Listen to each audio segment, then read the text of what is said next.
सिर्फ एक आंख खुली है, दूसरी आंख छिपी हुई है, और एक आंख भी इसलिए खुली ताकि रास्ते को सही से पहचान सके और देख सके। वो मैदान जंग में पहुंच जाती है, जंग की हालत में वो सहाबा से पूछती है, आईना वलदी आईना इब्नी, मेरा बेटा कहाँ है? लोगों ने कहा कौन बेटा?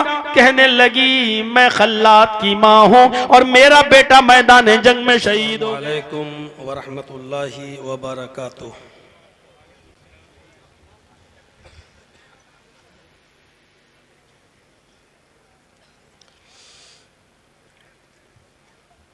अल्हम्दुलिल्लाह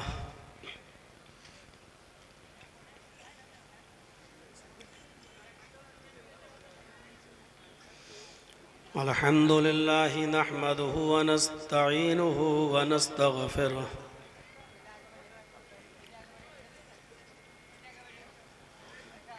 व नऊज़ु बिल्लाहि मिन शुरूरि अनफुसिना व मिन सय्यिआति अअमालिना।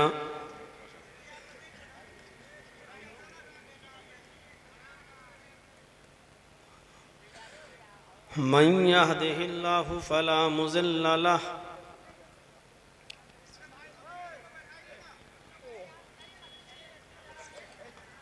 व मन युज़लिल्हु फला हादिय लहु।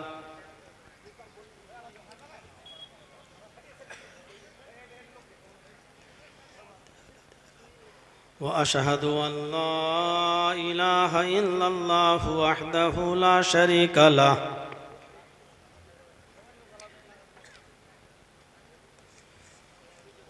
व अशहदु अन्ना मुहम्मदन अब्दुहु व रसूलुहु।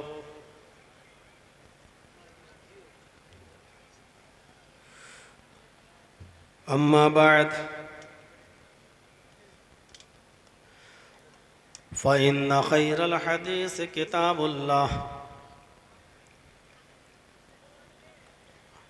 व खैरल हदी हदी मुहम्मदिन सल्लल्लाहु अलैहि वसल्लम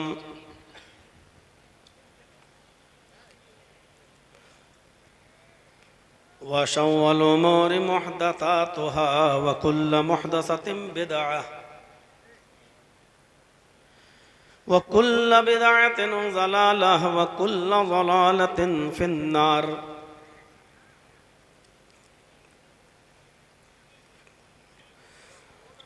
अऊज़ु बिल्लाहि मिनश शैतानिर रजीम। बिस्मिल्लाहिर रहमानिर रहीम।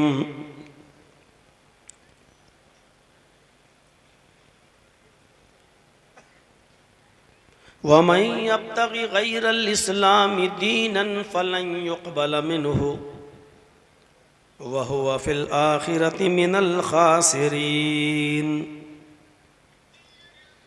रब्बि इश्रह ली सदरी व यस्सिर ली अमरी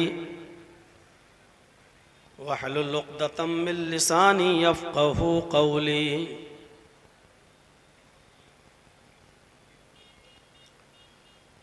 स्टेज पर बैठे हुए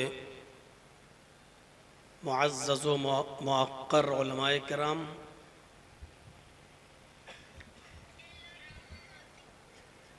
मदरसा दारुल क़ुरान दारुत तालीम या तालीमुल क़ुरान के अराकीन और ज़िम्मेदारान, बस्ती के बावक़ार अहबाब और स्टेज पर बैठे हुए आपके इलाके से मुंसलिक मोहतरम चेयरमैन साहब, सामईन हज़रात, इस्लामी ख़वातीन माँ और बहनों, कौम व मिल्लत के लायकवर नौजवानों और अज़ीज़ बच्चों, इस सरज़मीन पर यह प्रोग्राम काफ़ी मेहनत और मशक्क़त के बाद लिया गया। हमसे डायरेक्ट आपका कोई कांटेक्ट नहीं हो सका था। आपके इलाके के जिम्मेदार जनाब तौसीफ साहब, साबिक MLA, उनके घर पहुँचे और उनके ज़रिए ये प्रोग्राम यहाँ पर आपको मिला। मैं शाम को 5 बजे किशनगंज पहुँच चुका था। तौसीफ साहब ने कहा कि जब मैं आ जाऊं तब आप जाएं, कोशिश करूंगा कि मैं भी आपके साथ चलूं, लेकिन चूंकि वो ख़ुद ही कई मीटिंगों से होते हुए 9:30 बजे अपने घर पहुंचे और आपके इलाके के बहुत से काफ़ी लोग गाड़ी लेकर यहाँ से हमको लेने गए हुए थे। वहाँ से जब पहुँचे तो आपके महबूब चेयरमैन साहब ने कहा कि मैं भी चलता हूँ। हमारी गाड़ी आगे थी। चेयरमैन साहब ने फ़ोन किया, गाड़ी रोकी है मैंने, फिर उन्होंने अपनी गाड़ी पर हमको सवार किया, यहाँ तक मैं पहुँचा। अल्लाह रब्बुल आलमीन हमारे आने को और आपके यहाँ बैठने को कबूल फरमाए। इन दोनों लोगों ने काफ़ी मेहनतें की हैं। आप अपनी खुसूसी दुआओं में चेयरमैन साहब को भी याद रखें, MLA साहब तौसीफ साहब को भी आप याद रखें। सियासी कोई स्टेज नहीं है और मैं किसी पार्टी का कोई प्रचार करने नहीं बैठा हुआ हूँ, लेकिन दुआएं सबके लिए की जाती हैं और की जानी चाहिए। अल्लाह ताला हम सबको एक दूसरे का हमदर्द बनाए, एक दूसरे का गमख्वार बनाए और एक दूसरे के दर्द में काम आने की तौफीक अता फरमाए। ये जलसा मदरसे का जलसा है और मैं नहीं चाहता था कि जो मुझसे पहले बोल रहे थे उनको रोका जाए और मदरसे का चंदा आपका डिस्टर्ब हो, क्योंकि बिहार की सरज़मीन पर और ख़ास तौर पर सीमांचल की सरज़मीन पर जितने भी प्रोग्राम होते हैं उनमें 90% जलसे मदरसों, मस्जिदों, ईदगाहों और कब्रस्तान के ताउन के सिलसिले में ही होते हैं।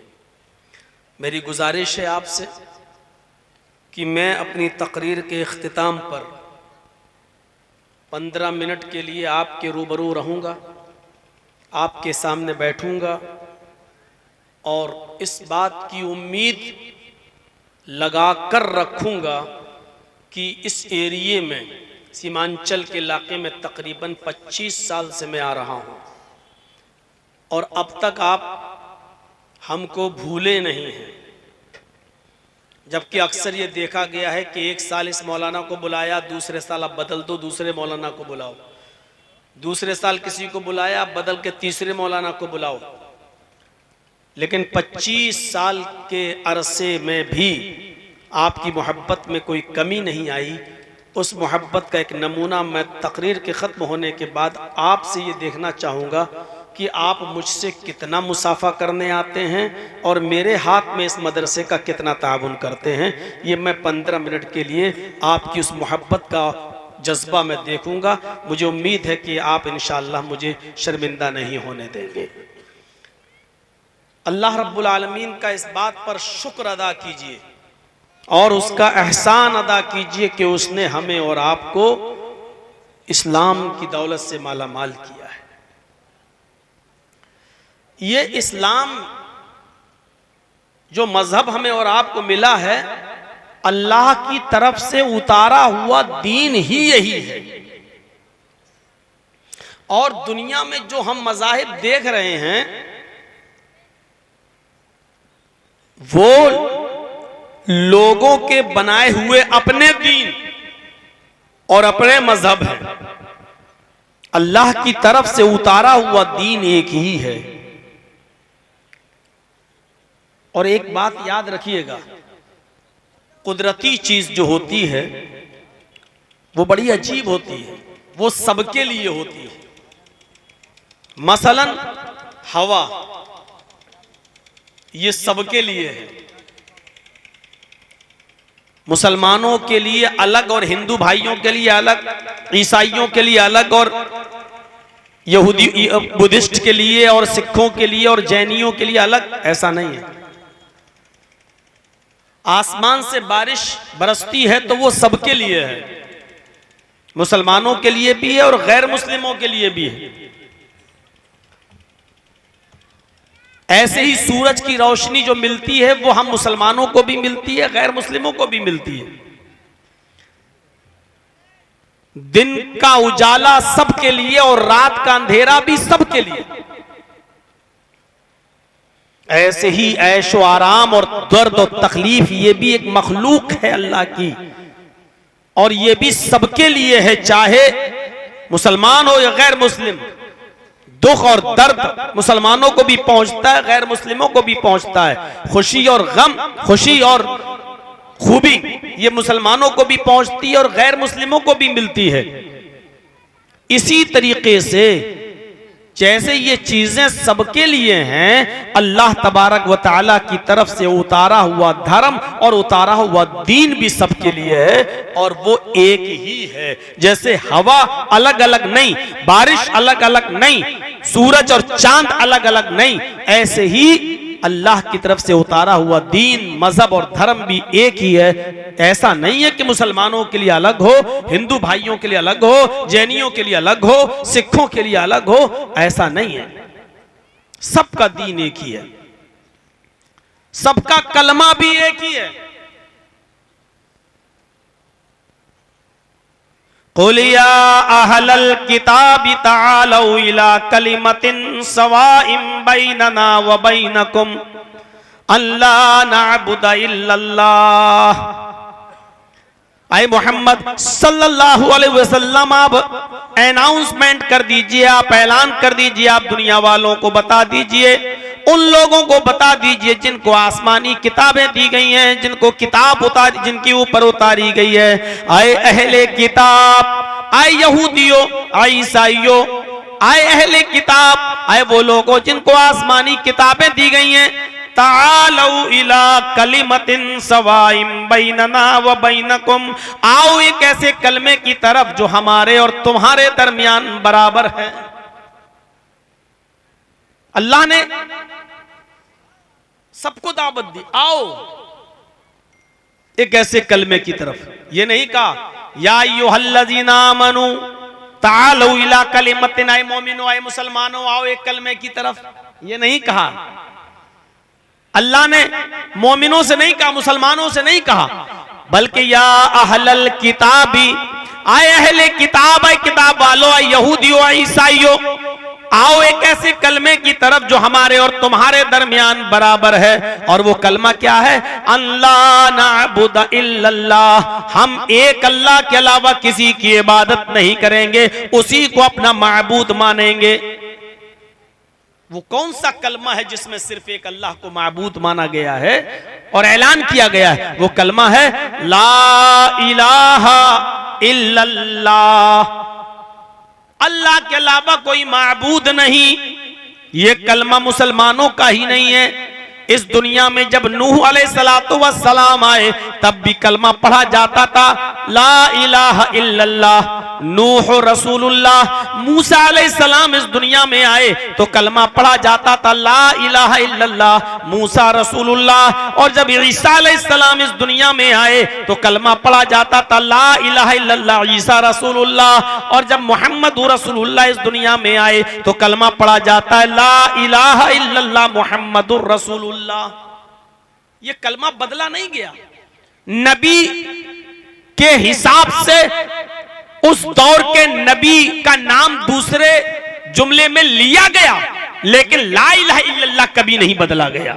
ला इलाहा इल्लल्लाह नूह रसूलुल्लाह, मूसा का जमाना आया तो ला इलाहा इल्लल्लाह मूसा रसूलुल्लाह, ला इलाहा इल्लल्लाह अपनी जगह पर रहा। मूसा रसूल थे तो कहा गया मूसा रसूलुल्लाह। ला इलाहा इल्लल्लाह ईसा रसूलुल्लाह, ला इलाहा इल्लल्लाह अपनी जगह पर रहा। और ईसा उस जमाने के रसूल थे तो कहा गया ईसा रसूलुल्लाह। और जब मुहम्मदुर रसूलुल्लाह आए तो कहा गया ला इलाहा इल्लल्लाह मुहम्मदुर रसूलुल्लाह। और अब कयामत की सुबह तक यही कलमा पढ़ा जाता रहेगा, इसलिए कि ला इलाहा इल्लल्लाह मुहम्मदुर रसूलुल्लाह, मुहम्मदुर रसूलुल्लाह सल्लल्लाहु अलैहि वसल्लम पर इस्लाम मुकम्मल हो गया, दीन मुकम्मल हो गया और आपको खातिमुन नबीईन बनाकर इस दुनिया में भेजा गया और आपकी जबान से ऐलान करा दिया गया कि कह दीजिए कि मैं आखिरी नबी हूं और मेरे बाद अब कोई दूसरा नबी इस दुनिया में नहीं आएगा। और ला इलाहा इल्लल्लाह अरबी जबान में अपनी असली शक्ल में यूं ही है। स्टेज पर बैठ के ही आप जोर से मत बोलिए। मूसा अलैहिस्सलाम का कलमा ओल्ड टेस्टामेंट में तौरात में लिखा है, there is no God but God is only one. यह तौरात में लिखा है कि कोई खुदा नहीं है, but God is only one, एक अल्लाह है। बाइबल में, इंजील में लिखा हुआ है God is only one, he is alone, he has no father and he has no mother, no brother and no sister. God is only one. Allah एक है। He is alone, वो अकेला है। He has no father and he has no mother, ना उसका कोई बाप है ना उसकी कोई मां है। No brother and no sister, ना कोई भाई है ना उसकी कोई बहन है। और बाइबल का, इंजील का एक नुस्खा ऑक्सफोर्ड यूनिवर्सिटी में रखा हुआ है जो लंदन से छपा हुआ है, उसमें एक शब्द का और इजाफा है, and he has no wife, उसकी कोई बीवी भी नहीं।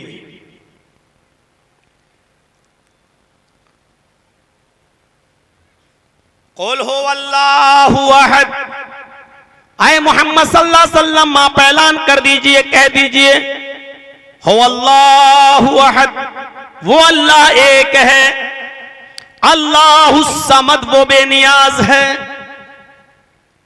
उसको किसी की जरूरत नहीं है, लम यलिद, उसने किसी को नहीं जना, वलम यूलद, और उसको भी किसी ने नहीं जना, उसने किसी को पैदा नहीं किया और उसको भी किसी ने पैदा नहीं किया, यानी न वो किसी का बाप है और न वो किसी का बेटा है। और जब वो बाप नहीं है तो इसका मतलब उसकी कोई बीवी नहीं है, और जब वो किसी का बेटा नहीं तो इसका मतलब ये कि कोई उसकी मां भी नहीं।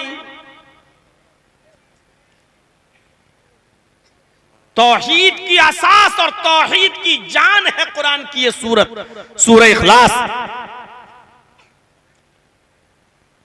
मेरे प्यारे साथियों, तौहीद कूट कूट के भर दी गई इस सूरत के अंदर,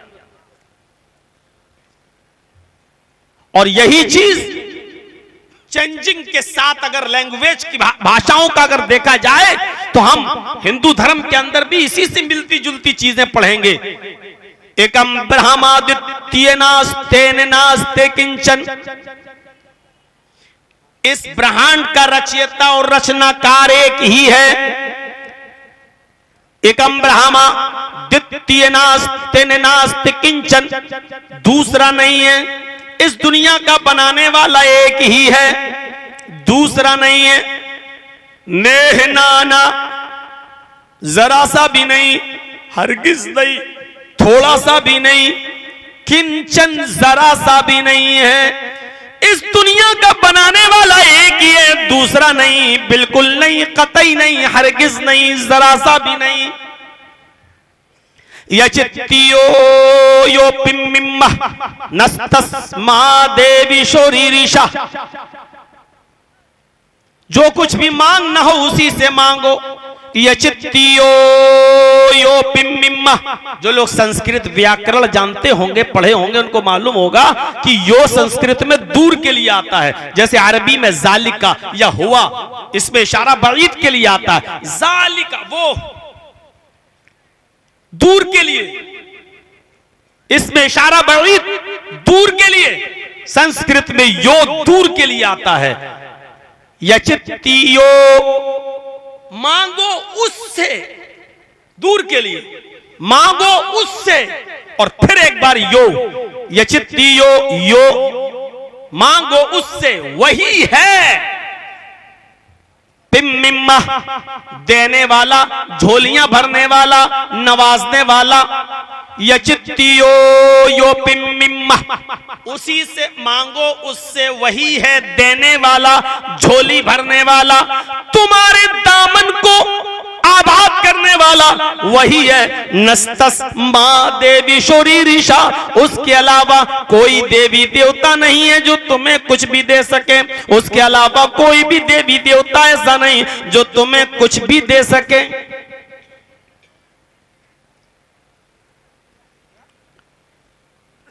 वला तदउ मिन दूनिल्लाहि मा ला यनफउका वला यज़ुर्रुक फ़इन फ़अलता फ़इन्नका इज़म मिनज़ ज़ालिमीन। अल्लाह को छोड़कर तुम किसी और से मत मांगो, अल्लाह को छोड़कर तुम किसी और को मत पुकारो। मा ला यनफउका वला यज़ुर्रुक, जो तुम्हें न फायदा पहुंचा सकता है न नुकसान पहुंचा सकता है। फ़इन फ़अलता फ़इन्नका इज़म मिनज़ ज़ालिमीन, अगर तुम ऐसा करोगे, अल्लाह को छोड़कर दूसरों को पुकारोगे और मांगोगे, तो तुम जालिम लिख के जाओगे, जालिमों में तुम्हारा शुमार होगा। वल्लज़ीना तदऊन मिन दूनिही मा यमलिकून मिन क़ित्मीर, अल्लाह को छोड़कर तुम जिनको पुकार रहे हो, अल्लाह को छोड़कर तुम जिनसे मदद तलब कर रहे हो, वो इतने कमजोर हैं, इतने कमजोर हैं। मा यमलिकून मिन क़ित्मीर, वो खजूर की गुठली के छिलके के भी मालिक नहीं है। खजूर खाते हैं, खजूर के अंदर गुठली निकलती है, उस गुठली के ऊपर भी हल्का सा एक परत होता है, छिलका। नाखून मारोगे तब वो हल्का सा परत निकलेगा, छिलका। फरमाया तुम अल्लाह को छोड़कर जिनको पुकार रहे हो और मांग रहे हो, वो खजूर की गुठली के छिलके के भी मालिक नहीं है। अल्लाह को पुकारो, अल्लाह से मांगो। और इसीलिए गौर कीजिएगा, कृष्ण जी भी 5 वक्त की नमाज पढ़ा करते थे। आप ताज्जुब करेंगे कि मौलाना साहब क्या कह रहे हैं, जर्जी साहब कई बार जेल में जा चुके हो, फिर जाना चाह रहे हो क्या? कृष्ण जी 5 वक्त की नमाज पढ़ते थे, मानो ना मानो। योगी उज्जीत सततमात्मानं रहस्य स्थिता एकाकी यच्चत्तात्मा निराशीर परिग्रह। एकाकी निराशीर पंचम समया कर्तव्य मृगचरम भवति। इससे ज्यादा स्पष्ट शक्लों में और कुछ हो ही नहीं सकता। ये मंत्र जो मैंने पढ़ा है कहां मिलेगा? श्रीमद् भागवत गीता के 6 अध्याय के 10वें मंत्र में। गीता तो हर हिंदू की भाई के घर में होगी। योगी यूपी वाला योगी नहीं है, ये मत समझिएगा। ये पैदा भी नहीं हुआ था, ये उससे पहले लिखा हुआ है गीता में। योगी उज्जीत सततमात्मानं रहस्य स्थिता। बनाओ बेटा, तो मैं जितना मना करता हूं उतना ही तुम लोग और वीडियो बनाते हो, फिर हमारे मना करने से फायदा क्या हुआ? हमको तो जेल पहुंचा दिए हो, लेकिन तुम्हारी बिल्डिंग जरूर बन गई है यूट्यूब चला चला कर। आपको टाइम लगेगा।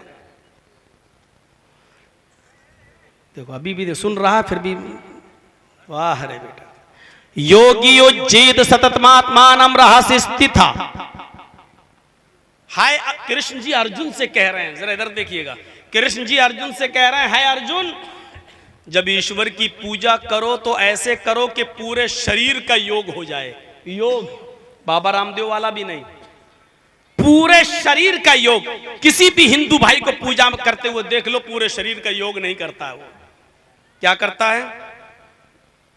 मूर्ति के सामने योग खड़ा होकर ऐसे कहेगा, बस। अब जो भी पढ़ता हो, ज्यादातर तो गायत्री मंत्र पढ़ते हैं, ओम भूर्भुवः स्वः तत्सवितुर्वरेण्यं भर्गो देवस्य धीमहि धियो यो न प्रचोदयात्।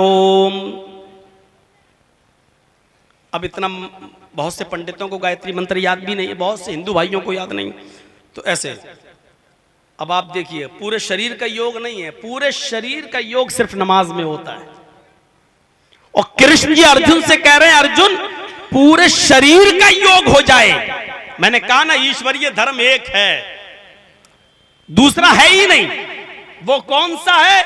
वो हिंदू भाइयों का भी है और हमारा भी है, वही जैनियों का भी है, वही सिखों का भी है, वही बुद्धिस्टों का भी है। आइए देख लीजिए, हमारे यहां अगर कलमा है तो आपके यहां पर भी पाया जाएगा, क्योंकि ईश्वरीय धर्म एक है। हमारे यहां नमाज है तो आपके इधर भी नमाज मिलती है। यह अलग बात है कि आपके पंडित सही तौर पे आपको नहीं बता पा रहे हैं। हमारे यहाँ ज़कात है तो आपके इधर भी ज़कात है, हमारे यहाँ रमजान है तो आपके यहाँ भी रमजान का रोजा है, हमारे यहाँ हज है तो आपके इधर भी हज है, क्योंकि ईश्वरीय धर्म एक है, हजारों नहीं है। आज जो लोग अपने अपने अलग धर्म बनाए हुए हैं मेरे भाइयों, ये लोगों के अपने बनाए हुए धर्म है। आइए देखिए, योगी युज्जीत, हाय अर्जुन, जब भी ईश्वर की पूजा करो तो पूरे शरीर का योग कर लो। पूरे शरीर का योग देखिए सिर्फ नमाज में है। अल्लाह अकबर। ये हाथ जो आप उठा रहे हैं, ये हाथ में पॉजिटिव रेजिस दौड़ रहे हैं, ये पॉजिटिव रेजिस्ट है। ये अपने आप को आप सरेंडर कर रहे हैं अल्लाह के सामने। आपने देखा होगा जब दो कौमें या दो फौजें आपस में लड़ती हैं, जो फौज हार जाती है वो अपने हथियार को जमीन पर डाल के अपने दोनों हाथों को ऊपर कर लेती है। ये इस बात की तरफ इशारा होता है कि मैंने अपने आप को सरेंडर कर दिया है, मैंने हथियार जमीन पर डाल दिए हैं, मैं आपका मुकाबला नहीं करूंगा, मुझे आप अपनी गिरफ्त में ले लीजिए। एक मुसलमान जब अल्लाह के सामने खड़ा होता है तो अपने दोनों हाथों को बुलंद करके अल्लाह से इस बात का इकरार करता है कि अल्लाह, हम तुझसे नहीं लड़ सकते, हम तेरा मुकाबला नहीं कर सकते, हमारी ताकत नहीं कि हम तुझसे लड़ें, हमने अपनी सारी ताकतें जमीन पे डाल दी हैं और तेरी ताकत के आगे हमने हथियार डाल दिए हैं। अय अल्लाह, हम तेरा मुकाबला नहीं कर सकते। देख, हमने तेरे सामने अपने आप को सरेंडर कर दिया है, हमने अपने आप को सरेंडर कर दिया, तेरे हवाले कर दिया है। ये होता हाथ उठाने का माना। ये पॉजिटिव रेजिस दौड़ रहे हैं। अब पढ़िए क्या पढ़ते हैं, और कृष्ण जी क्या पढ़ते थे और आप क्या पढ़ते हैं। हृदया नमः, दोनों हाथों को उठाकर हृदय दिल के करीब रख लो। हिंदू भाई ऐसे रख लेते हैं, ऐसे, और हम लोग भी हाथ उठाकर रख लेते हैं। इसके बाद पढ़ते क्या हैं, आइए कृष्ण जी क्या पढ़ते थे उसको देख लें और हम लोग क्या पढ़ते थे उसको देख लें। कृष्ण जी पढ़ते थे, अग्नि मीले महिदेवस्य सवितु परिष्टुति वसुर्दयमाना नय सुपथराय आसमान। महाभारत में ये मंत्र मिलेंगे, कृष्ण जी जो पढ़ते थे वो ये था। अब देख लीजिए क्या पढ़ते थे, इसकी मीनिंग देख लीजिए। अग्नि मीले, अग्नि के माना अल्लाह, अग्रणी था, अग्नि अग्रणी से बना है, जो सबसे पहले है, जो सबसे आगे है। तो अल्लाह से पहले तो कोई नहीं है, सबसे पहले अल्लाह। हुवल्लाहुल अव्वल, वही अल्लाह सबसे अव्वल है, वही अल्लाह सबसे पहले है। तो अग्नि मीले, मैं प्रारंभ करता हूं, शुरू करता हूं अग्नि के नाम से, अग्रणी के नाम से, जो सबसे पहले है। यानी मैं प्रारंभ करता हूं, शुरू करता हूं ईश्वर के नाम से, अल्लाह के नाम से। हम और आप क्या पढ़ते हैं, बिस्मिल्लाहिर्रहमानिर्रहीम, शुरू करता हूं उस अल्लाह के नाम से जो निहायत ही रहम करने वाला, इंतहाई मेहरबान है। कृष्ण जी क्या पढ़ते थे, महीदेवस्य सवितु परिष्टुति, महान है हमारा वो देवता।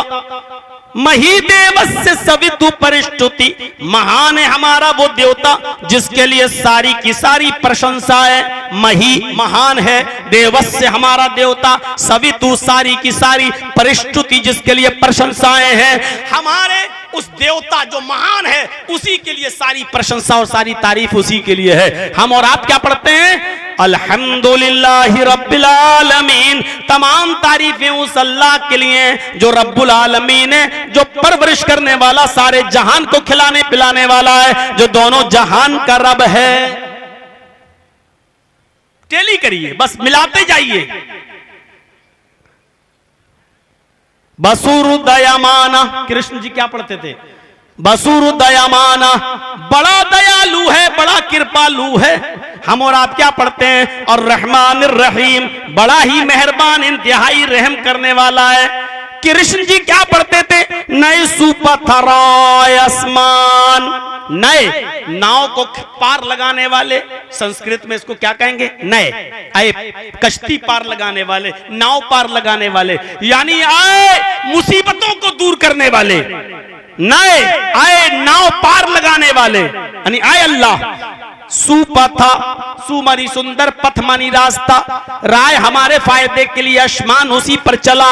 हाय हमारे रब, हाय हमारे नाव, हमारी मुसीबतों में हमको पार करने वाले, हमारी नाव को किनारे लगाने वाले। सुपथा, सुंदर रास्ते पर हमको चला, हमको अच्छे रास्ते पे चला। सुपथा, सुंदर पथ पर, राय हमारे लाभ फायदे के लिए आसमान हमको चला। हाय हमारे रब, हमको हमारे लाभ और फायदे के लिए सुंदर रास्ते पे चला। हम और आप क्या पढ़ते हैं? इहदीना सिरातल मुस्तकीम, ऐ अल्लाह हमको सीधे रास्ते पर चला, हमको सिरात मुस्तकीम पर चला, हमको सीधा रास्ता दिखा, हमको उसी रास्ते पर चलने की तौफीक अता फरमा। देख लीजिए कितनी बराबरी है, इधर अरबी है उधर संस्कृत है, लेकिन आज तक पंडित बताते हैं नए सुपथराय आसमान का माना क्या है, बसुरदया माना का माना क्या है, महिदेवस्य सवितु परिष्टुति का माना क्या, नहीं बताते, इसलिए मालूम ही नहीं है। जैसे आपको बहुत से मौलवी ये नहीं बताते हैं कि कुरान का सही मकसद क्या है, बस ये बता दिया जब नई दुकान खरीदो तो किराए के ठेकेदारों को बुला के एक एक पारा सबको पकड़ा देना और कुरान पढ़वा के बख्शवा देना, बस आपकी दुकान खूब चलेगी। अब चाहे उसमें हराम की रोजी कमाना, चाहे कुछ भी करना, आपको बता दिया गया ये कुरान मेरे भाइयों, या ये बता दिया गया कि किसी मौलवी के पास जाना, बीमारी के लिए तावीज उससे ले लेना और अपने गले में लटका लेना, तेरी सारी बीमारियां खत्म हो जाएंगी। मेरे भाइयों, ये कुरान का मिसयूज है। अगर डॉक्टर तुमको कैप्सूल दे तो कहता एक सुबह खाना, एक दोपहर में खाना, एक शाम को खाना, ये कैप्सूल का दुरुपयोग होगा कि तीनों कैप्सूल को आप लपेट लें कपड़े में और गले में लटका लें, आपका वो कैप्सूल फायदा नहीं करेगा। कुरान शिफा है, कुरान पर अमल करो तो शिफा है। कुरान पढ़ने के लिए नहीं आया, कुरान तिलावत करने के लिए आया है। अब हम आपको ये बताएं कि पढ़ना किसको कहते हैं और तिलावत करना किसको कहते हैं। हमने कुरान पढ़ना जाना है बस। अल्लाहु अकबर, गैरिल मग़ज़ूबि अलैहिम वलज़ालिन, आमीन। बस यहाँ तक तो गाड़ी सही चली। अब देखना रमजान के महीने में, अभी आ रहा मार्च का महीना, फिर देखिएगा हाफिज साहब को कुरान खत्म करना है। कुछ लोगों को एक ही दिन में करना होता है, कुछ लोगों को एक हफ्ते में करना होता है। अब यहाँ से स्पीड चलेगी। अलिफ लाम मीम ज़ालिकल किताबु ला रैब फीह हुदल लिल मुत्तक़ीन अल्लज़ीना युमिनूना बिल गैब व युक़ीमूना सलाता व मिम्मा रज़क़नाहुम युनफ़िक़ून। बस वो आखिर में युनफ़िक़ून, तुनफ़िक़ून, यालमून, तालमून तुम्हें समझ में आएगा। मेरे भाइयों माफ कीजिएगा, कुरान इसलिए नहीं आया, कुरान तिलावत के लिए आया है। और तिलावत किसको कहते हैं? उतलु मा उहिया इलैका मिनल किताब, उस किताब की तिलावत कीजिए जो आपकी तरफ उतारी गई, जो आपकी तरफ भेजी गई। तिलावत किसको कहते हैं? अरबी जबान में तला यतलू के माना होते हैं पीछे पीछे चलना। कुरान के पीछे पीछे चलो, कुरान पहले पढ़ो, उसमें क्या लिखा उस पर अमल करो, यह है तिलावत का माना। सऊदी अरब जाइएगा, मैं गया था एक बार और मेरे दोस्त लोग जब हमको ताइफ में ले गए और कहा एक ऊँटनी का दूध पिलाना था उनको, तो वो ऊँटनी का दूध पिलाने के लिए जब हमको ले गए तो एक ऊँटनी के बच्चे को मैंने देखा जो अपनी माँ के पीछे पीछे चल रहा है। तो अरब का बद्दू, अरब का जो देहाती था, वो उस बच्चे को कहता था तिल तिल हाज़ा तिल तिल इजलिस तिल तिल, आए बच्चे बैठ, आए बच्चे बैठ। तो मैंने लोगों से पूछा कि क्या ये इसको तिल्ब क्यों कहा जा रहा है इस बच्चे को, तो मुझे बताया कि जो बच्चा अपनी माँ के पीछे पीछे चलता है, अरब के लोग उस बच्चे को तिल्ब कहते हैं। मैंने गौर किया, लोगों से पूछा तो उन्होंने बताया ये बच्चा कभी अपनी माँ का पीछा नहीं छोड़ता है। माँ जहां जा रही बच्चा उसके पीछे पीछे, माँ जहां जा रही उसका बच्चा पीछे पीछे। और जब बच्चा अपनी माँ के पीछे पीछे रहता है तो जंगल के खतरनाक जानवरों से महफूज रहता है। कोई भी जानवर जब आता है तो माँ अपने बच्चे को अपने पीछे करके सामने खड़ी हो जाती है और अपने बच्चे को बचाती है। यानी जो बच्चा अपनी माँ के पीछे पीछे चलता है उस बच्चे को अरब के लोग कहते हैं तिल्व है। ये तिल्व, उसी तिल्व से बना है तिलावत। यानी जिस तरह माँ का बच्चा अपनी माँ के पीछे चलते चलते हुए तमाम खतरनाक जानवरों से महफूज हो जाता है, उसी तरीके से तुम कुरान की तिलावत करोगे तो दुनिया की सारी बदकम्बाश, नाहंजार, नालायक और दुश्मन कौमों से अल्लाह तुम्हारी हिफाजत फरमाएगा। ये कुरान तुम्हारी हिफाजत फरमाएगा जब कुरान के तुम पीछे पीछे चलोगे। आज सारी दुनिया में मुसलमान जलील है। सीरिया देख लो, फिलिस्तीन देख लो, इजराइल देख लो, इराक देख लो, ईरान देख लो, पाकिस्तान देख लो, आप अपना मुल्क हिंदुस्तान भी देख लो। मुझे बताओ दुनिया के किस खित्ते में मुसलमान अमन और चैन के साथ है? मुझे बताओ कहां मुसलमानों को शांति मिल रही है? किस जगह सुकून है मुसलमानों के साथ? नहीं मिल रहा है। क्यों? क्योंकि हमने कुरान करीम पर अमल करना छोड़ दिया है, कुरान करीम को पसे पुष्ट डाल दिया है। जैसे माँ का बच्चा अपनी माँ के पीछे चलता है, महफूज रहता है। अगर हम चाहते हैं कि दुनिया की सारी सरकश कौमों से, दुनिया की सारी दुश्मनों कौमों से हम हमारी हिफाजत कर सकें तो मेरे भाइयों आपको भी कुरान करीम के पीछे पीछे चलना होगा। आपने क्या सिखाया अपने बच्चों को? ये हिसाब आपको लेना होगा। जिंदा कौम हो, हिसाब जिंदा लोग लेते हैं, मुर्दों से हिसाब नहीं लिया जाता है। आप अपने बच्चे से पूछिए रात के 12 बजे आते हो, कहां रहते हो? आप अपनी बेटी से पूछिए कि रात के 12 बजे तक मोबाइल चलाती हो, क्या क्या करती हो? यह आपकी ड्यूटी है और आपकी जिम्मेदारी। सर्दियों के दिन में कंबल ओढ़े हुए आपकी बेटी कंबल के अंदर व्हाट्सएप चलाती है, मैसेंजर चलाती है, फेसबुक चलाती है, इंस्टाग्राम पर अपनी वीडियो अपलोड करती है। कौन हिसाब लेगा? कौन? हर आदमी कमाने में लगा है। दुनिया कमाना कोई बुरी चीज नहीं है, लेकिन दुनिया को नाजायज तरीके से कमाना और दुनिया को नाजायज तरीके से इस्तेमाल करना यह गलत है। हजरत उस्मान गनी के पास भी दौलत का अंबार था। हजरत उस्मान गनी के पास भी दौलत थी, लेकिन उन्होंने जायज तरीके से कमाई थी। और जब खर्च करने का मौका आया तो आए दीगल बैंक वालों, इस इलाके में रहने वालों, इस बस्ती में रहने वालों, इस वाकई की रोशनी में जरा अपने गरीबानों में झांक कर देखना कि तुमने मस्जिदों की कितनी मदद की है, तुमने मदरसों का कितना ताउन किया है, तुमने अल्लाह की राह में कितना खैरात किया है। आओ इस वाकई की रोशनी में देखो कि हजरत उस्मान गनी रज़ी अल्लाह ताला अन्हु के पास अल्लाह के नबी जनाब मोहम्मद रसूलुल्लाह मौजूद हैं और सहाबा की भीड़ लगी हुई है। गज़वे तबूक में जाना है, आप ऐलान कर रहे हैं और चंदा कर रहे हैं। चंदा करना कोई बुरी चीज नहीं है। हाँ, चंदे को हाथ पैर होते हुए जाती तौर पर अपने लिए मांगना वो गलत है। मेरे भाइयों, अल्लाह के नबी चंदा कर रहे हैं, गज़वे में जाना है, जिहाद में जाना है, गज़वे तबूक में जाना है। 1200 किलोमीटर का सफर है, पैदल या ऊंट पर या घोड़ों पर सफर करना है। ट्रेन का जमाना नहीं है, हवाई जहाज का जमाना नहीं है। तकरीबन 1200 किलोमीटर का सफर है। आप ताउन मांग रहे हैं, चंदा कर रहे हैं। है कोई जो अल्लाह की राह में 100 ऊंट देने की कोशिश करे, अल्लाह उसको जन्नत देगा। किसी और कोठ ने भी नहीं दिया, नबी की जबान से इतना निकला, मुहम्मदुर रसूलुल्लाह की जबान से इतना निकला कि है कोई जो 100 ऊंट दे, अल्लाह उसको जन्नत देगा। इतना कहना था कि हजरत उस्मान गनी उठते हैं और उठते ही कहते हैं, अल्लाह के रसूल मैंने 100 ऊंट दे दिए।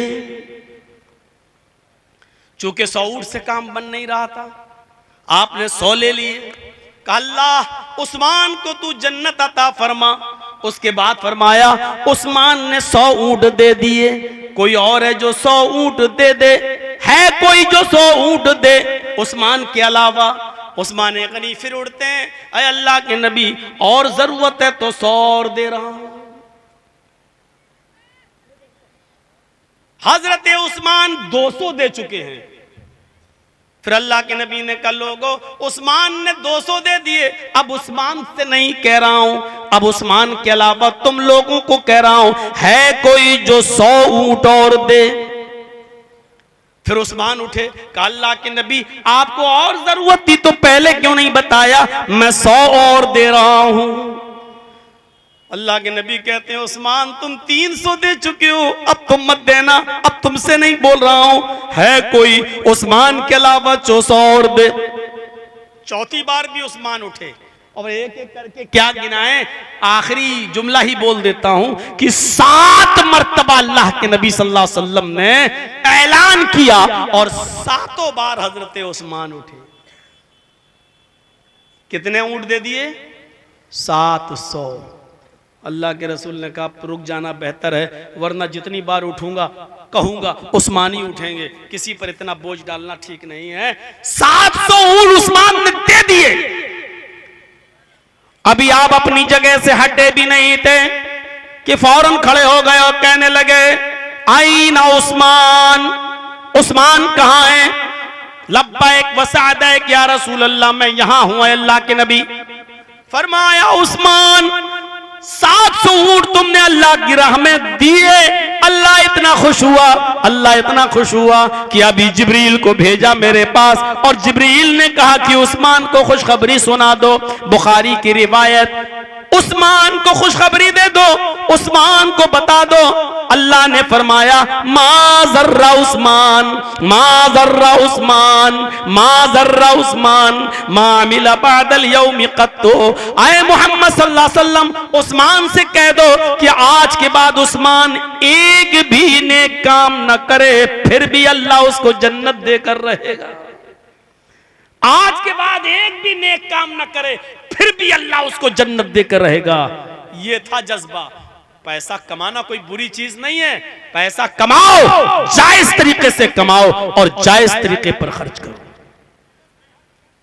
हम क्या जायज तरीके से पैसा कमाएंगे? मौलाना साहब अगर मैं हलाल और हराम पर ही बोलने लगूं तो अभी 2-2.5 घंटे हलाल और हरामी पे चले जाएंगे। अभी बताना शुरू कर दूं कि किस्त पर मोबाइल लेना जायज है कि ना जायज, किस्त पर कोई फ्रिज खरीदना जायज है कि ना जायज, किस्तों पर एसी खरीदना जायज है कि ना जायज, किस्त के ऊपर मारुति और फॉर्च्यूनर और वैगनार और i10 ये गाड़ियां लेना जायज है कि ना जायज। अभी हम एक एक चीज बताना शुरू कर दें तो अभी बड़े बड़े लोगों के गुर्दे अभी कलेजे पानी होने लगेंगे कि मौलाना साहब इतना कैसे कोई बच सकता है। हजरत इमाम अहमद इब्ने हंबल के पास एक बूढ़ी औरत आई, बूढ़ी औरत कहती है कि इमाम साहब मैं सूत काटती हूं। सूत काटना जानते हो ना? नहीं जानते हो ना? सूत काटना चरखा होता, गांधी जी को का चरखा सुना है ना? तो वो सूत काटते थे गांधी जी। तो मैं सूत काटती हूं, लोग अपना सूत मेरे पास लाते हैं और मैं उसको काट कर उनको दे देती हूं, उनका काम मैं करती हूं, वो मुझे उसका पैसा देते हैं। तो कहा कि तो जायज है। फिर पूछने क्यों क्या आई हो? कहा पूछने ये आई हूं कि कुछ सूत मैं चिराग की रोशनी में चिराग जलाकर फिराती हूं, काटती हूं, यानी लोगों का माल है, मैं काटती हूं सूत तो चिराग जलाती हूं। जब चिराग जलाती हूं तो उसमें मेरा तेल जलता है। गौर कर रहे हैं? जब चिराग जलाती हूं तो उसमें मेरा तेल जलता है, लेकिन जब चौथा दिन 10-12 दिन जब चांद की रोशनी रहती है तो मैं फिर चिराग नहीं जलाती हूं, कुछ सूत मैं चांद की रोशनी में फिराती हूं, काटती हूं। यानी जब चांद की रोशनी रहती है तो चांद की रोशनी में मैं सूत काटती हूं, चिराग नहीं जलाती हूं। और जब अंधेरी रात होती है तो मैं चिराग जलाकर सूत काटती हूं। तो क्या मैं कस्टमर से दोनों का पैसा बराबर लूं, एक ही लूं या अलग अलग लूं? मसलन एक है 2 रुपए मुझे देता है सूद का, और एक दोनों से हम 2-2 रुपए लेते हैं, लेकिन मैं चिराग जलाती हूं उसमें जो सूद काटती हूं उससे भी 2 रुपए, और जो चांद की रोशनी में जो सूद फिराती हूं उस पे भी 2 रुपए, तो क्या मुझे फर्क करना चाहिए?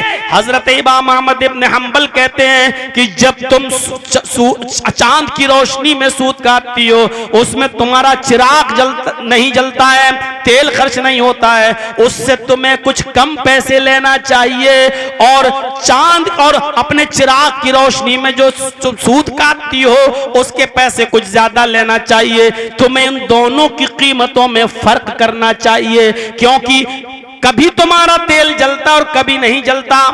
अब आप अंदाजा लगाइए, क्या कह सकते हैं आप?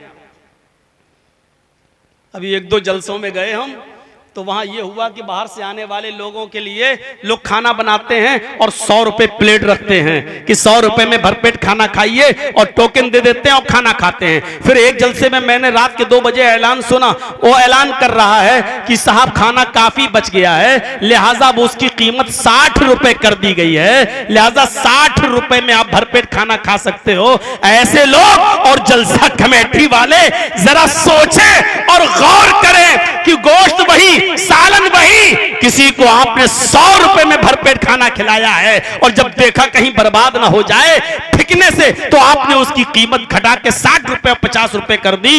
आप मुफ्तियों से सवाल करके पूछें, ये ऐसा जायज है कि किसी को हम 100 रुपए दें और किसी के लिए हम 60 रुपए और 70 रुपए रख दें? मेरे भाइयों, ये काबिले गौर मसला है। अहमद इब्न हंबल ने कहा, चांद की रोशनी में जो सूद फिराती हो उसकी कीमत कुछ कम लो, और जो चिराग जलाकर सूद काटती हो उसकी कीमत कुछ ज्यादा लो। और जब वो औरत वहां से जाने लगी, बूढ़ी औरत जब वो वहां से जाने लगी तो रोती हुई जा रही थी। इमाम अहमद इब्न हंबल ने कहा, लोगों पता लगाओ ये बूढ़ी औरत कौन है, अल्लाह की इतनी डरने वाली बंदी कौन है जो इस उम्र में भी पूछने आई है कि कीमत अलग अलग लूं या दोनों से एक लूं। बताया गया, इमाम साहब ये काजी बशीर की बहन है, ये काजी बशीर की बहन है, बहुत बड़े अल्लाह के बंदे और अल्लाह के वली थे काजी बशीर। उन्होंने जो भी फैसला किया वो किताबुल्लाह और सुन्नत रसूल के मुताबिक फैसला किया, ये उन्हीं की बहन है। जरा गौर करो मेरे भाइयों, यही इमाम अहमद इब्न हंबल है जो कहते हैं कि मेरे घर में चूंकि दीवार ज्यादा ऊंची नहीं थी, मेरे पड़ोस में एक आदमी चिराग जलाता था, उसकी रोशनी मेरे घर में आती थी, उसकी रोशनी मेरे घर में आती थी। अगर मैं उसकी रोशनी में कुछ काम कर लूं, मैं उससे नहीं कहती हूं कि रोशनी तो, लेकिन वो अपने घर में रोशनी जलाता है तो उसकी रोशनी मेरे घर में आती है, मैं उसकी आने वाली रोशनी में अगर कोई काम कर लूं और कीमत उस काम करने वाले से मैं ले लूं, तो क्या ये मेरे लिए जायज होगा या नाजायज? तो उस इमाम ने जवाब दिया,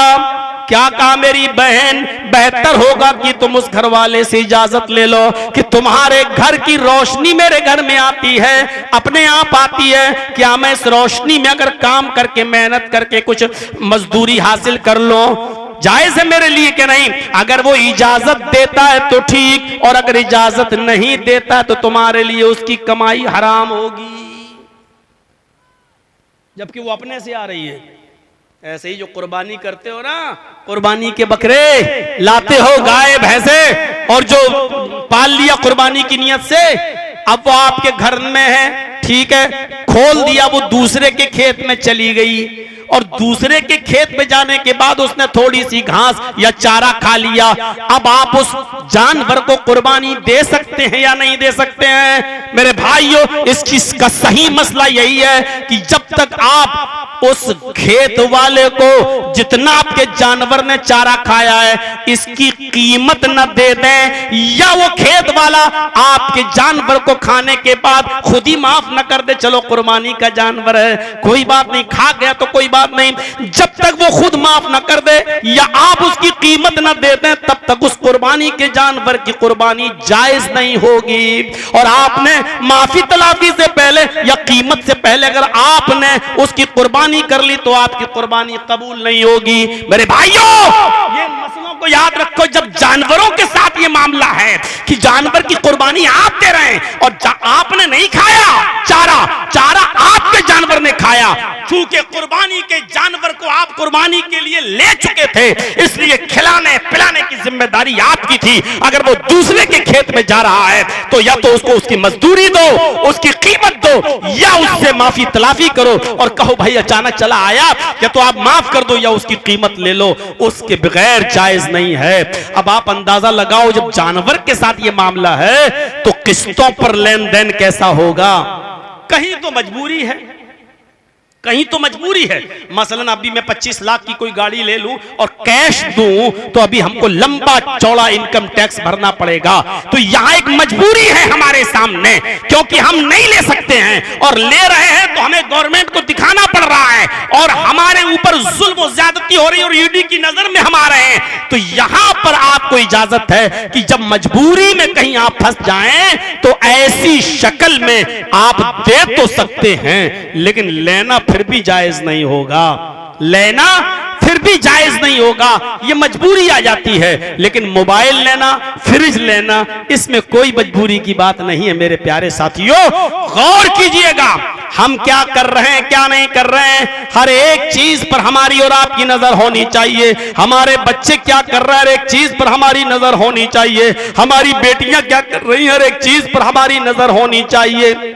सुनिए, हजरत उमर इब्ने अब्दुल अजीज का इंतकाल का वक्त आया।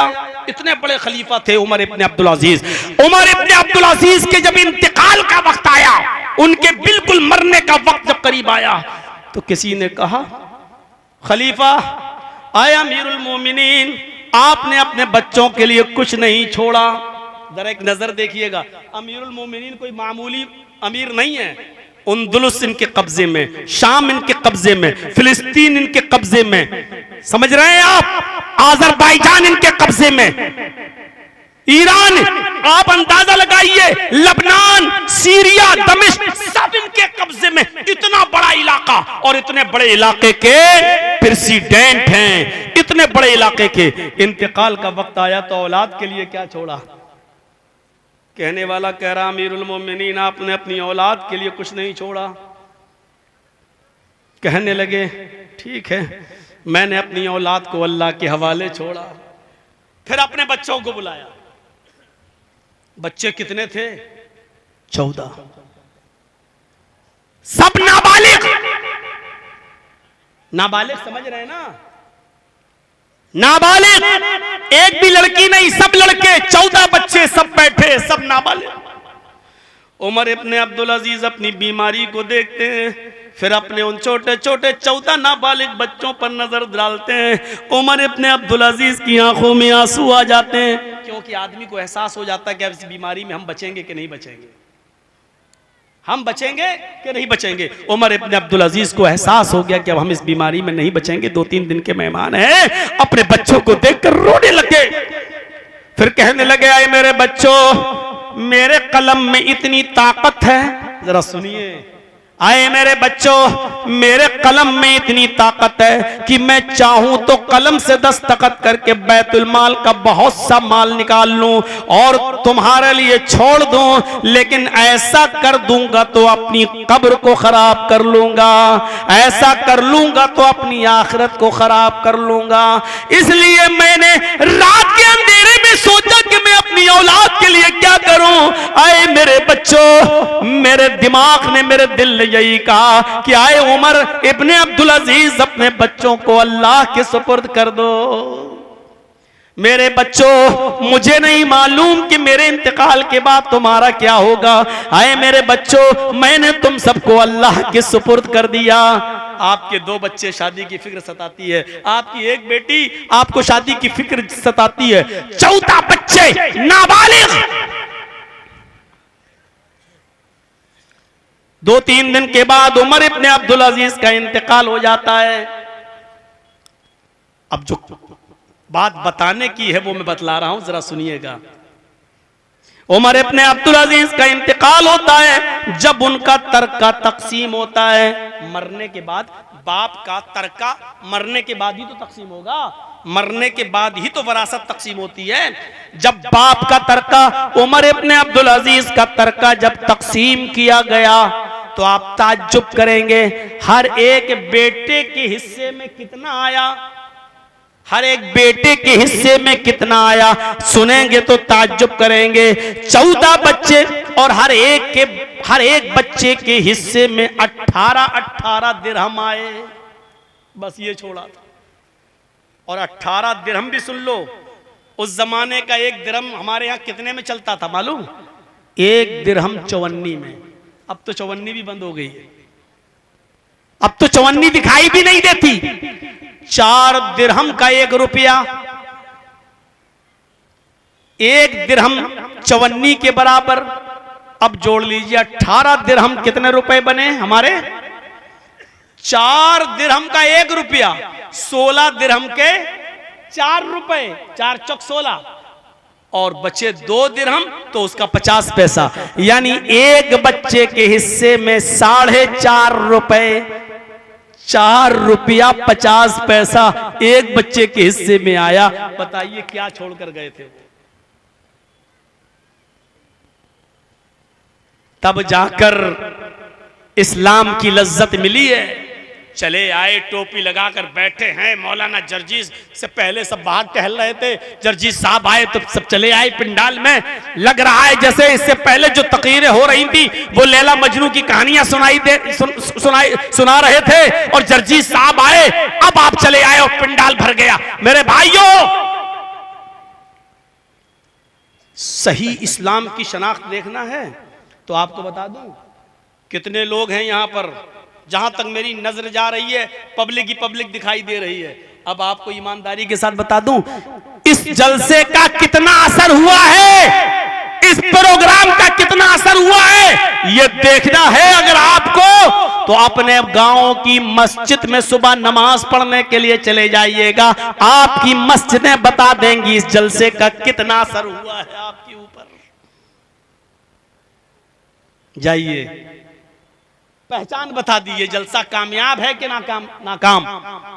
कामयाब है अगर मस्जिद भरी हुई होगी, नाकाम है अगर मस्जिद कल से भी ज्यादा, आज अगर नमाजी कम होंगे तो समझ लो कि जलसा नाकाम है। कल अगर 50 आदमी थे और आज अगर 20 ही रहे तो समझ लो कि ये जलसा आपका नाकाम। अगर 50 से 100 नहीं हुए तो बेकार है, 50 से 25 पे अगर आप आ जाएं तो ये जलसा नाकाम है। हम अपने गरीबानों में झांक कर देखें,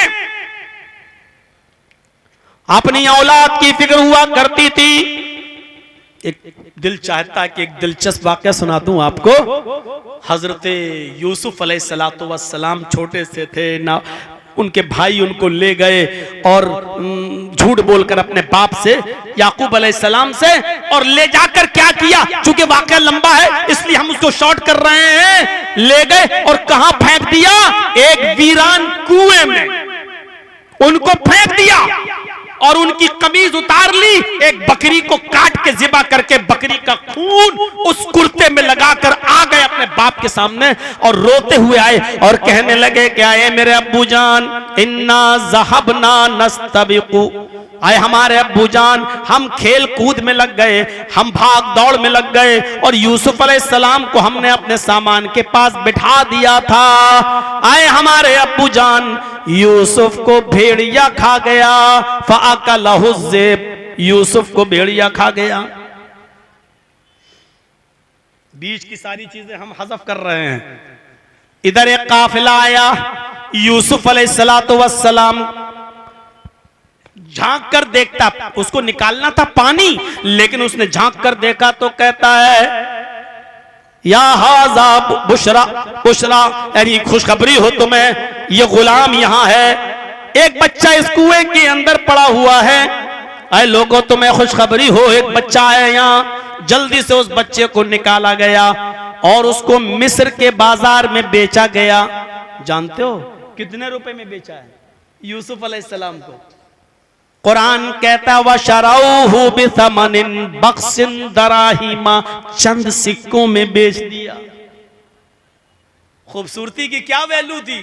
यूसुफ अलैहिस्सलाम बड़े खूबसूरत, लेकिन बेचे कितने में गए?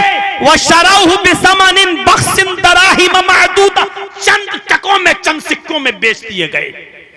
और बिकते हुए बादशाह मिस्र ने उनको खरीद लिया, मिस्र के बादशाह के घर में आ गए। और पाल पोस कर बड़ा किया जाने लगा। यूसुफ पर नजर डाली जाने लगी, नजर रखी जाने लगी। यूसुफ जैसे जैसे बड़े होते जाते थे उनका हुस्न भी खूबसूरती भी बढ़ती जाती थी। और जब बालिग हो गए, नौजवान बालिग हो गए, तो बादशाह मिस्र की बीवी उनके ऊपर नीयत खराब कर लेती है।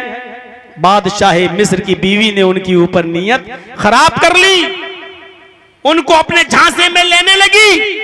लेकिन यूसुफ अलैहिस्सलाम उसके झांसे में नहीं आए। मिस्र की औरतों में बदनामी होने लगी। देखो बादशाह की बीवी को क्या हो गया है, देखो बादशाह अजीज़ मिस्र की बीवी कितनी मनचली है, वो अपने गुलाम को, अपने नौकर को दिल दे बैठी है। उसने देखा कि मेरी बदनामी हो रही है, तो बादशाह मिस्र की बीवी ने कहा अच्छा अब लोगों को बताना ही पड़ेगा कि यूसुफ के अंदर क्या खुसूसियत है और मैं क्यों यूसुफ की दीवानी हूं, ये बताना ही पड़ेगा। तो यूसुफ अलैहिस्सलातु वस्सलाम को एक कमरे में बिठा दिया और उसने मिस्र की तमाम औरतों को दावत पर बुलाया, दस्तरखान बिछा दिया। जैसे ही दस्तरखान बिछा दिया गया, उसके ऊपर फल फ्रूट रख दिए गए, छुरी रख दी गई और औरतों से कहा गया तुम फल फ्रूट खाओ, काटो और खाओ। जब औरतों ने अपने हाथों में छुरियां ली, फल फ्रूट लिया और काट काट के खाने लगी, तब यूसुफ से कहा कि इन औरतों के सामने से गुजर जा। यूसुफ अलैहिस्सलाम जब उन औरतों के सामने से गुजरे, जब उन औरतों के सामने से गुजरे, तो उन औरतों ने जैसे ही यूसुफ को देखा तो यूसुफ की खूबसूरती को देखकर उन पे रहा न गया, फल कट के जमीन पर गिर गया और उन औरतों की छुरियां उनकी उंगलियों पे चलने लगी और उंगलियां भी कट कट कर जमीन के ऊपर गिरने लगी। तकलीफ ही नहीं हो रही है, ऐसे हैं? कट के गिर रही है। कभी कभी होता है ना, आपको अचानक बहुत सख्त चोट लग जाए तो उस वक्त तकलीफ नहीं होती है, आधे घंटे के बाद दर्द होता है। उन औरतों ने यूसुफ को देखा तो ऐसे बहक गई कि उनकी उंगलियां कट के जमीन पर गिरी और उनको पता ही नहीं चला। ऐसे नहीं कटी, नहीं इतनी सी नहीं कटी, कत्तान आई दिया हुन्ना, अपने हाथ काट डाले, टुकड़े टुकड़े कर डाले।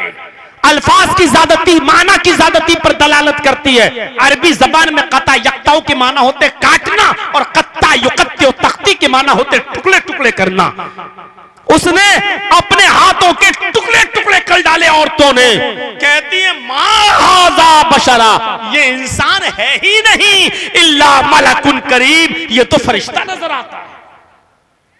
औरतों ने कहा ये तो फरिश्ता दिखाई देता है, ये इंसान हो ही नहीं सकता।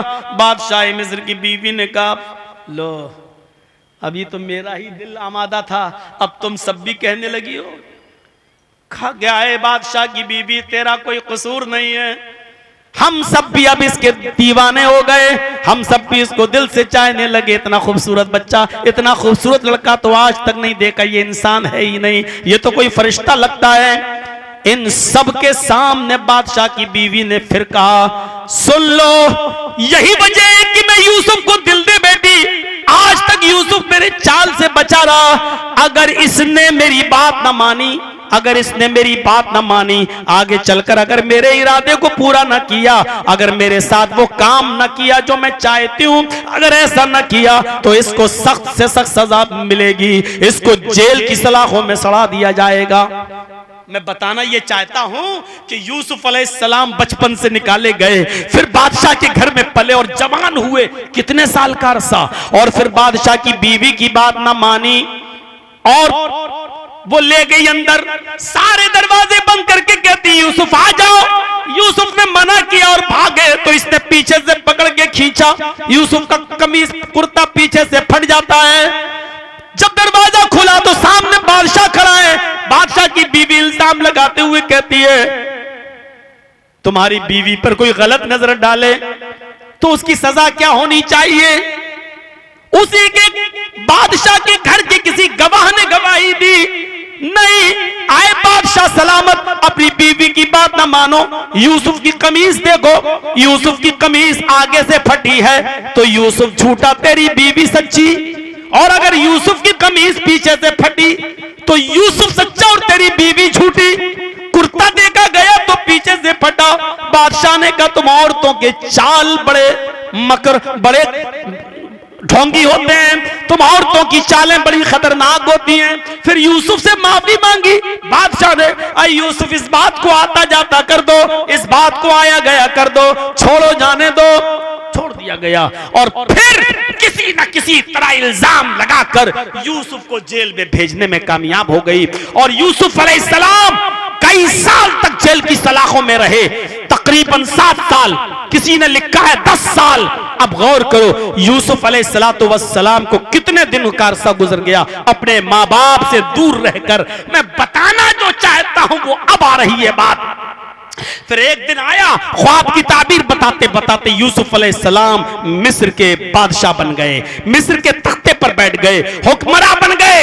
और जब मिस्र के तख्त पर बैठे हुक्मरान बन गए, बादशाह बन गए मिस्र के, तब यूसुफ अलैहिस्सलाम ने अपना एक कासिद भेजा और अपनी एक कमीज देकर निशानी के तौर पर कहा कि तुम फला जगह चले जाओ, वहां याकूब नाम का एक आदमी रहता है, उसको ये मेरी कमीज दे देना, वो पहचान जाएगा ये कमीज किसकी है, वो पहचान लेगा ये कमीज किसकी है।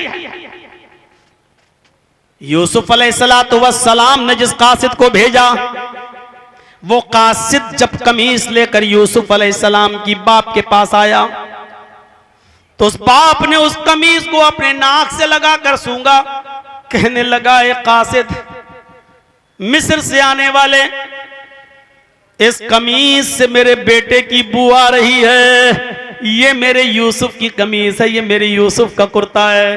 कहा तुमने सही पहचाना। तो यूसुफ अलैहिस्सलातु वस्सलाम ने इस कमीज को भेजा है। इस वक्त वो मुल्क मिस्र के बादशाह बन गए।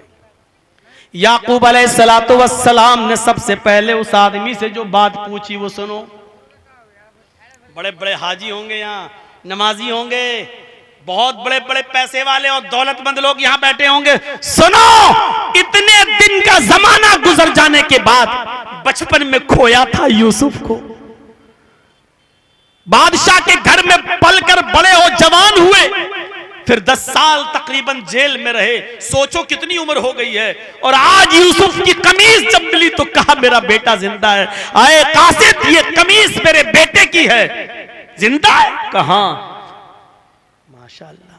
तो सबसे पहले क्या पूछा, कैफ तरक्तहू, मालिमुत तंजील पढ़िए तफसीर, और तफसीर इब्ने कसीर का मुताला कीजिए मेरे भाइयों। क्या पूछा, आए यूसुफ की कमीज लाने वाले, कैफ तरक्तहू, तुमने यूसुफ को किस हाल में छोड़ा है?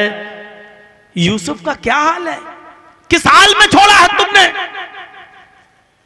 कमीज लाने वाले कासिद ने जवाब दिया, तरक्तुहू मलिका मिस्र, हमने उसको मुल्क के मिस्र के बादशाह की हालत में छोड़ा है। यानी इस वक्त वो मिस्र का बादशाह है, मिस्र का हुक्मरान है।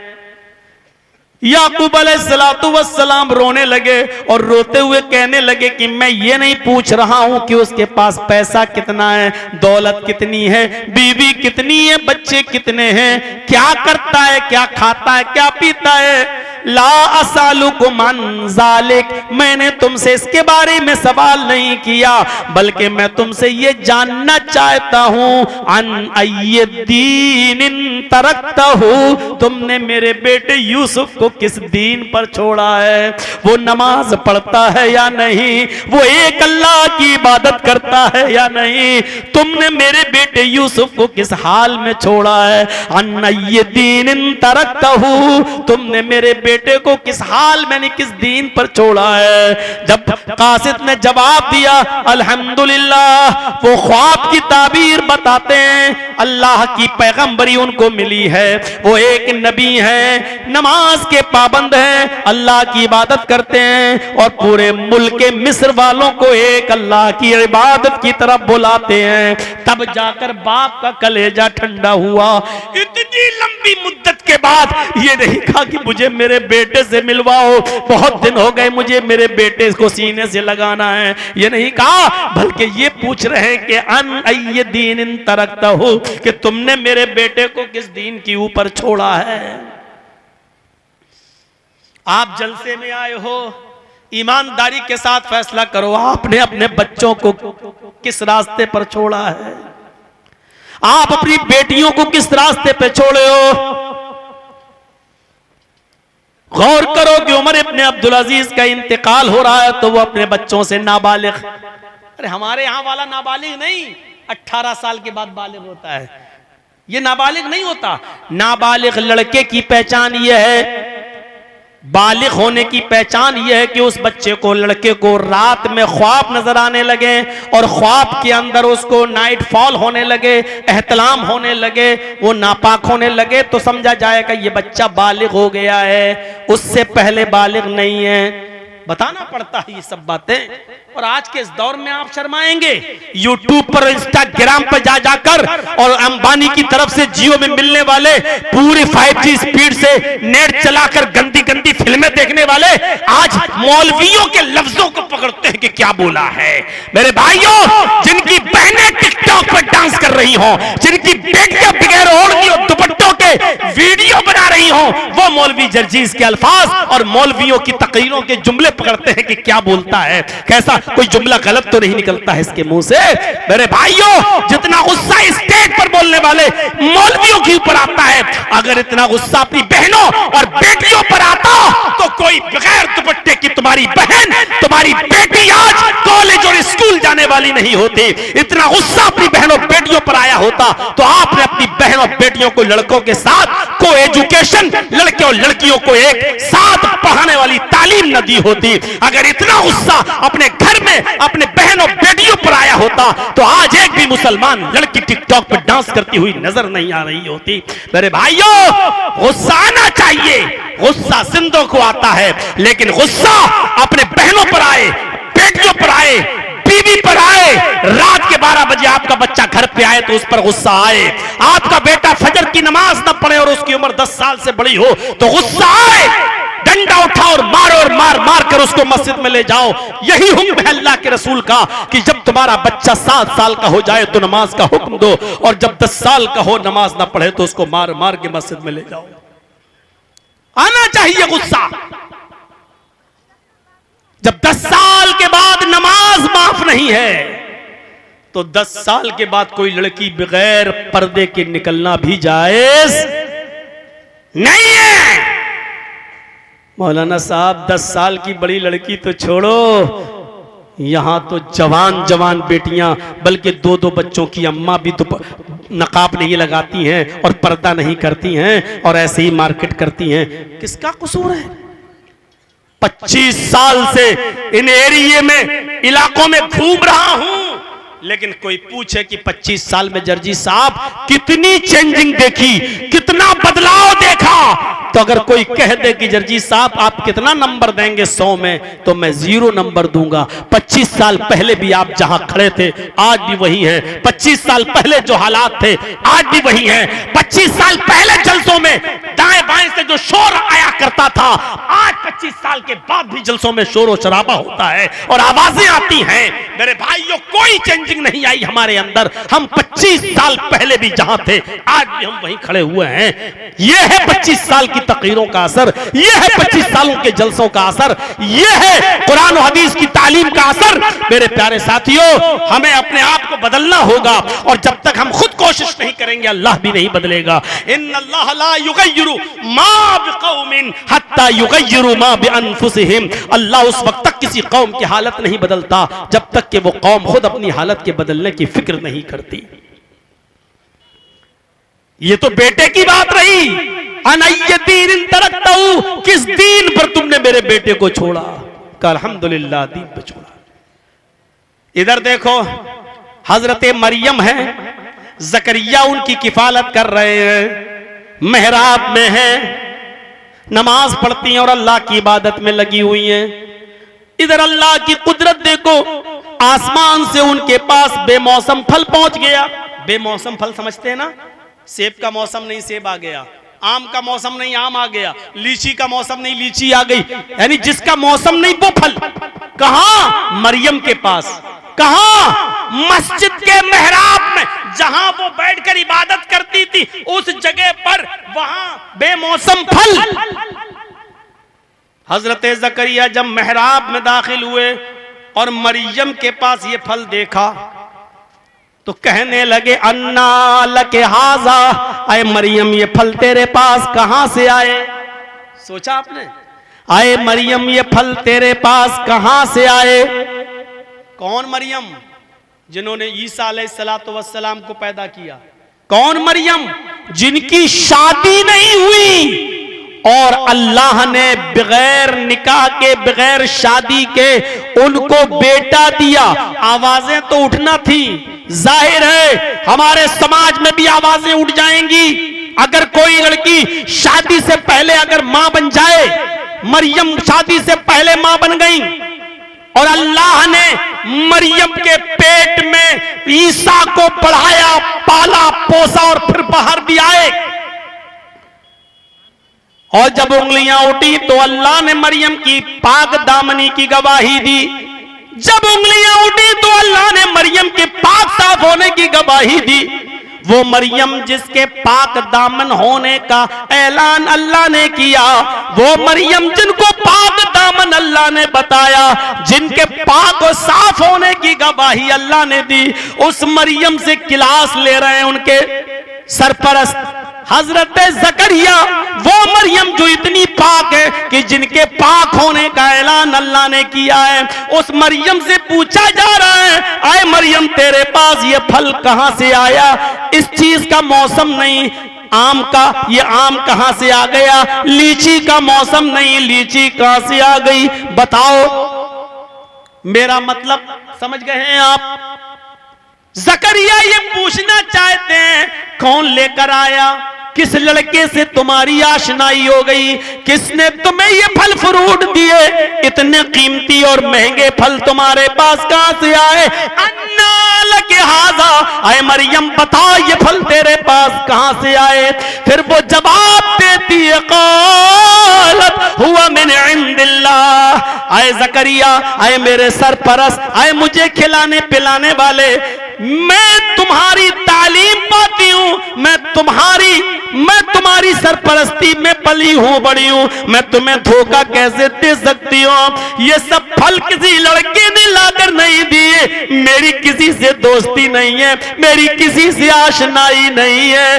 हुआ मैंने इंदिल्लाह, ये तो अल्लाह की तरफ से मुझे भेजा गया है, कोई फरिश्ता लाया है यहां रख के चला गया है, मुझे नहीं मालूम, मुझे किसी लड़के ने लाकर नहीं दिया।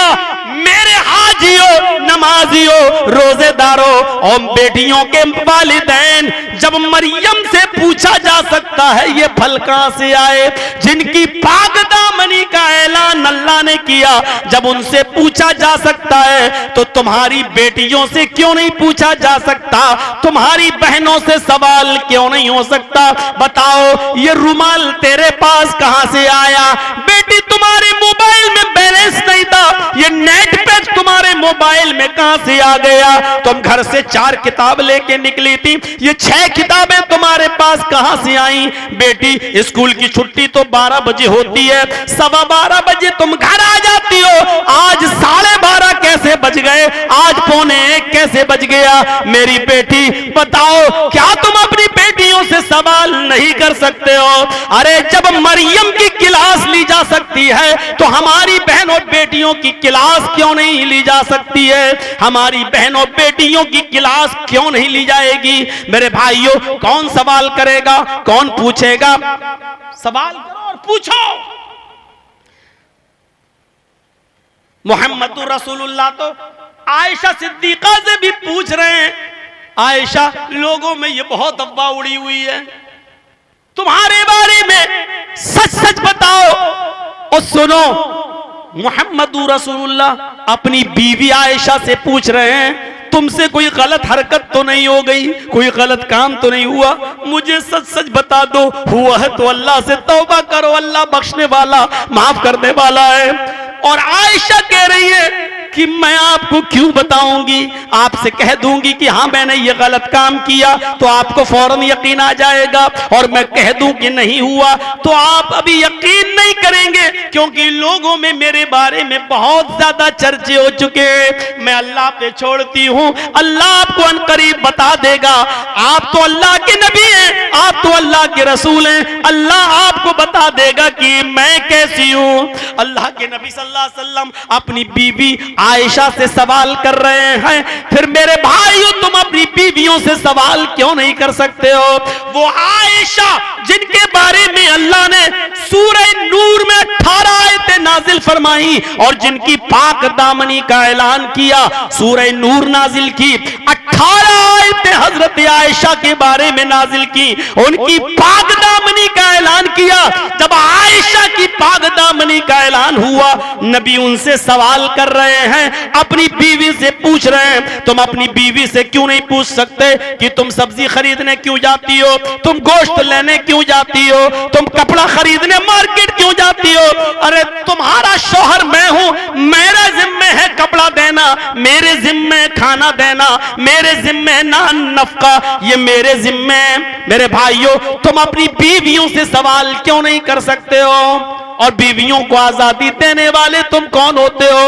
अरे बीवी को तुम्हारे मनपसंद का कपड़ा पहनना चाहिए, तुम पैसा देकर कहते हो जाओ मार्केट, बीवी अपने पसंद का लाए।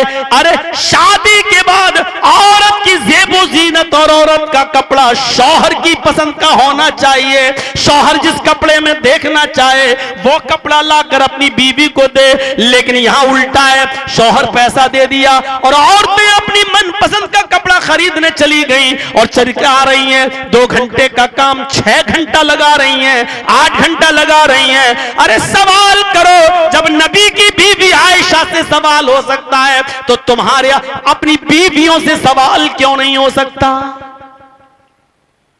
मौलाना साहब बात तो बहुत खरी कह रहे हैं। आज सबसे ज्यादा लड़कियां और औरतें गाली दे रही होंगी हमको, ये मौलवी हमारा मोबाइल छिनवा के ही मानेगा। आज तो शादीशुदा औरतें भी गाली दे रही होंगी, कमीना हमारे मनपसंद के कपड़े भी हमको पहनने नहीं देगा। अरे शादीशुदा हो तुम, अपने शौहर की मर्जी के मुताबिक कपड़ा खरीदो, उसको लेके जाओ, उससे पूछो कि तुमको कौन सा कपड़ा पसंद है, वो तुम्हारा अपने मनपसंद कपड़ा तुमको पहनाएगा, तुम उसके मातहत हो।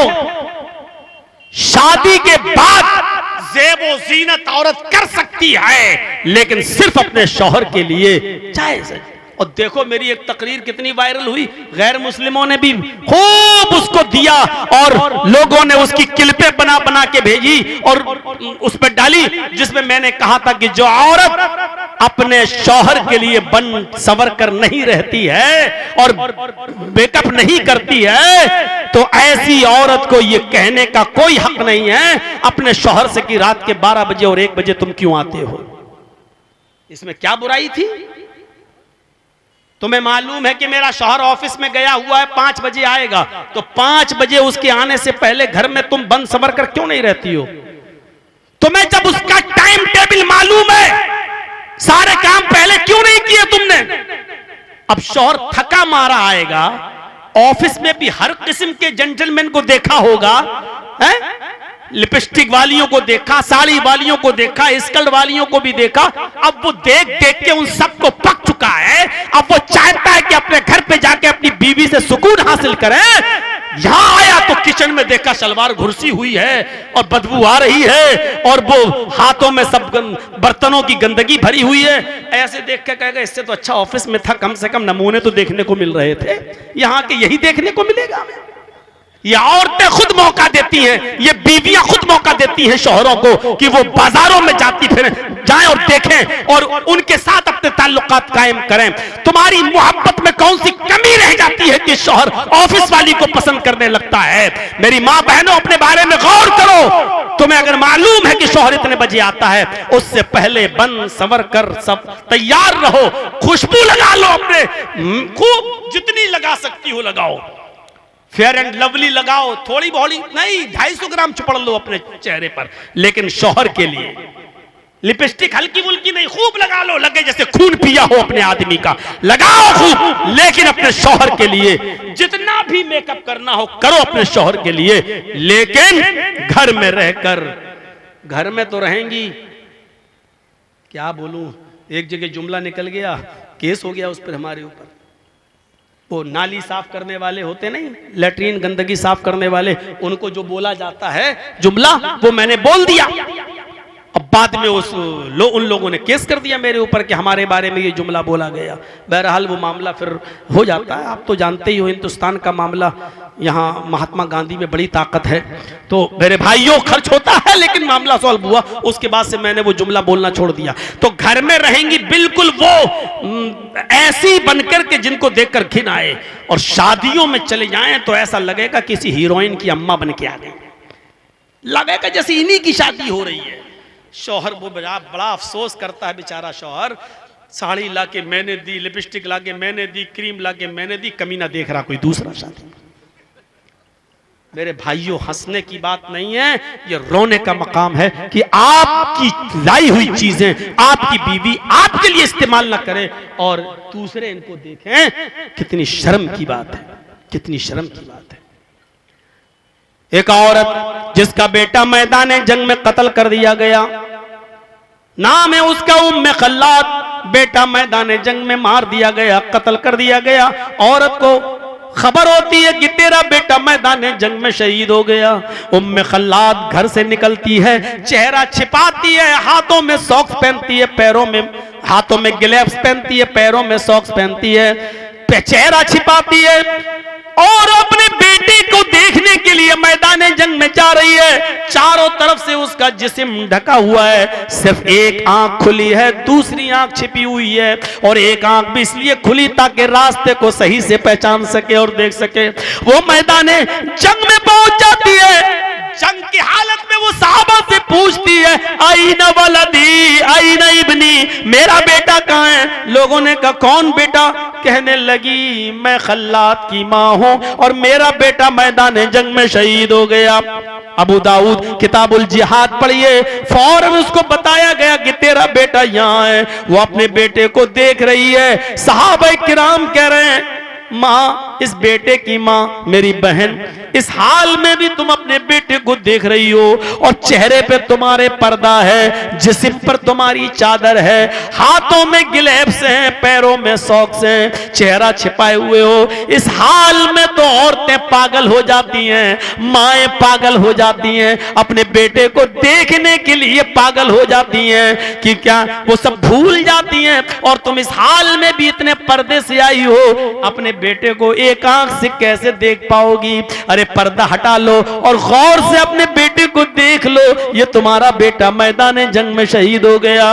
उसने कहा, अरे मोहम्मद के साथियों, जब तक तुम यहाँ खड़े रहोगे मैं अपने बेटे को इसी हाल में देखती रहूंगी। मैदान जंग में मैंने अपना बेटा खोया है, अपना पर्दा नहीं खोया। मैदान जंग में मैंने अपना बेटा खोया है, अपनी हया नहीं खोई, अपनी शर्म नहीं खोई। मैंने अपना बेटा खोया है, अपनी शर्म हया नहीं खोना चाहती।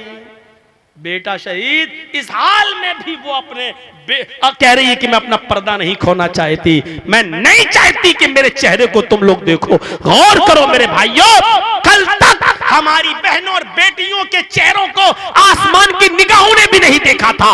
आज जो चाहे, रिक्शे वाला चाहे तो वो देख ले, कंजर कबाड़ी जो चाहे वो हमारी माँ बहन बेटियों के चेहरों को देख ले और फ्री में उनका दीदार कर ले। आज इस हद तक गिर चुकी हैं हमारी बहनों बेटियों की कदर कीमत कि जो चाहे उनके हुस्न पर नजर डाल ले। कल तक इनके खूबसूरत चेहरों को आसमान की निगाहों ने भी नहीं देखा था। तो अपनी माँ बहनों बेटियों से पर्दा कराओ और माँ बहन बेटियों से कहो कि मेकअप करो, लेकिन अपने शौहरों के लिए बाजारों में और दूसरी जगहों पर बंठन करो, सबर कर नहीं जाना चाहिए।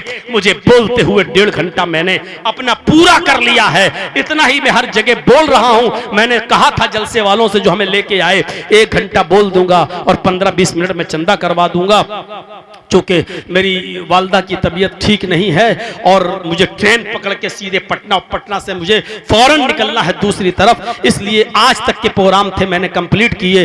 3 दिन घर पे रहना है, अपनी माँ को देखना है वालिद साहब के इंतकाल के बाद। अब वो हम बाहर रहते हैं तो उनको भी थोड़ा सा सदमा रहता है कि बेटा हमारा पता नहीं, और चूंकि जेलों में हम ज्यादा जाते आते रहे तो इसलिए वो डरती हैं कि ऐसा ना हो कि फिर उल्टा सीधा कुछ बोल दे और फिर चला जाए। तो एक माँ है, माँ को तो बुरा लगता ही है, तो मैं थोड़ा सा उनको भी हौसला दूंगा और निकल रहा हूं अपने माँ की तरफ। और फिर 2-3 दिन के बाद मुझे जाना है बेंगलोर, सिरसी और मैसूर और बीजापुर, यहाँ के हमारे प्रोग्राम लगे हुए हैं। तो मेरे प्यारे साथियों, मैंने आपसे जो गुजारिश की थी उस गुजारिश पर थोड़ा सा ध्यान दे दीजिए।